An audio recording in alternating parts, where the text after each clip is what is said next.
Évangile de Luc, chapitre 11. Jésus priait un jour en un certain lieu. Lorsqu'il eut achevé, un de ses disciples lui dit : « Seigneur, enseigne-nous à prier, comme Jean l'a enseigné à ses disciples. »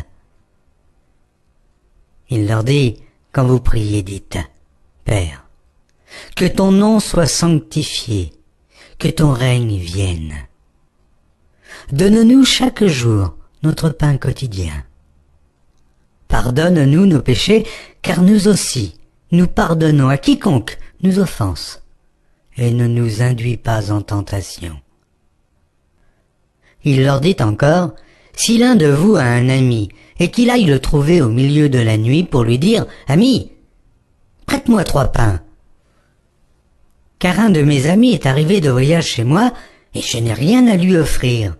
Et si de l'intérieur de sa maison cet ami lui répond : Ne m'importune pas, la porte est déjà fermée, mes enfants et moi sommes au lit, je ne puis me lever pour te donner des pains. Je vous le dis, même s'il ne se levait pas pour les lui donner parce que c'est son ami, il se lèverait à cause de son importunité et lui donnerait tout ce dont il a besoin. Et moi je vous dis, demandez, et l'on vous donnera. Cherchez, et vous trouverez. Frappez, et l'on vous ouvrira. Car quiconque demande reçoit. Celui qui cherche trouve, et l'on ouvre à celui qui frappe. Quel est parmi vous le père qui donnera une pierre à son fils, s'il lui demande du pain? Ou, s'il demande un poisson, lui donnera-t-il un serpent au lieu d'un poisson? Ou s'il demande un œuf, lui donnera-t-il un scorpion? Si donc méchant comme vous l'êtes, vous savez donner de bonnes choses à vos enfants, à combien plus forte raison le Père Céleste donnera-t-il le Saint-Esprit à ceux qui le lui demandent? Jésus chassa un démon qui était muet. Lorsque le démon fut sorti, le muet parla, et la foule fut dans l'admiration. Mais quelques-uns dirent : C'est par Béelzébul, le prince des démons, qu'il chasse les démons. Et d'autres, pour l'éprouver, lui demandèrent un signe venant du ciel. Comme Jésus connaissait leurs pensées, il leur dit : Tout royaume divisé contre lui-même est dévasté, et une maison s'écroule sur une autre. Si donc Satan est divisé contre lui-même, comment son royaume subsistera-t-il, puisque vous dites que je chasse les démons par Béelzébul? Et si moi je chasse les démons par Béelzébul, vos fils, par qui les chassent-ils? C'est pourquoi ils seront eux-mêmes vos juges. Mais, si c'est par le doigt de Dieu que je chasse les démons, le royaume de Dieu est donc venu vers vous. Lorsqu'un homme fort et bien armé garde sa maison, ce qu'il possède est en sûreté. Mais, si un plus fort que lui survient et le dompte, il lui enlève toutes les armes dans lesquelles il se confiait, et il distribue ses dépouilles. Celui qui n'est pas avec moi est contre moi, et celui qui n'assemble pas avec moi disperse. Lorsque l'esprit impur est sorti d'un homme, il va dans les lieux arides pour chercher du repos. N'en trouvant point, il dit : Je retournerai dans ma maison d'où je suis sorti. Et quand il arrive, il la trouve balayée et ornée. Alors il s'en va, et il prend 7 autres esprits plus méchants que lui. Ils entrent dans la maison, s'y établissent. Et la dernière condition de cet homme est pire que la première. Tandis que Jésus parlait ainsi, une femme élevant la voix du milieu de la foule lui dit : Heureux le sein qui t'a porté, heureuses les mamelles qui t'ont allaité. Et il répondit : Heureux plutôt ceux qui écoutent la parole de Dieu et qui la gardent. Comme le peuple s'amassait en foule, il se mit à dire : Cette génération est une génération méchante. Elle demande un miracle. Il ne lui sera donné d'autre miracle que celui de Jonas. Car de même que Jonas fut un signe pour les Ninivites, de même le Fils de l'homme en sera un pour cette génération.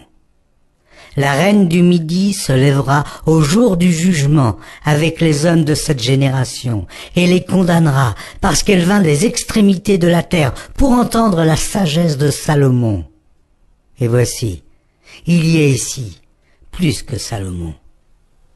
Les hommes de Ninive se lèveront au jour du jugement avec cette génération et la condamneront, parce qu'ils ne se repentirent pas à la prédication de Jonas. Et voici, il y a ici plus que Jonas.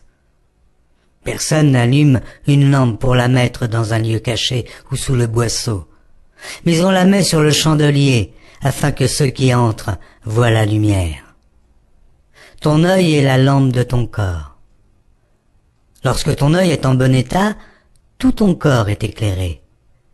Mais lorsque ton œil est en mauvais état, ton corps est dans les ténèbres. Prends donc garde que la lumière qui est en toi ne soit ténèbres. Si donc tout ton corps est éclairé, n'ayant aucune partie dans les ténèbres, il sera entièrement éclairé, comme lorsque la lampe t'éclaire de sa lumière. Pendant que Jésus parlait, un pharisien le pria de dîner chez lui. Il entra et se mit à table. Le pharisien vit avec étonnement qu'il ne s'était pas lavé avant le repas. Mais le Seigneur lui dit, « Vous, pharisiens, vous nettoyez le dehors de la coupe et du plat, et à l'intérieur, vous êtes pleins de rapine et de méchanceté.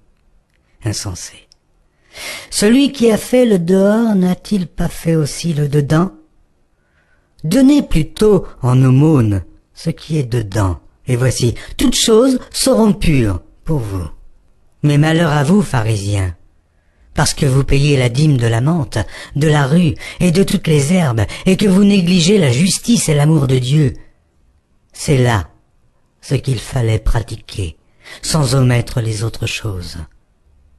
Malheur à vous, pharisiens, parce que vous aimez les premiers sièges dans les synagogues et les salutations dans les places publiques.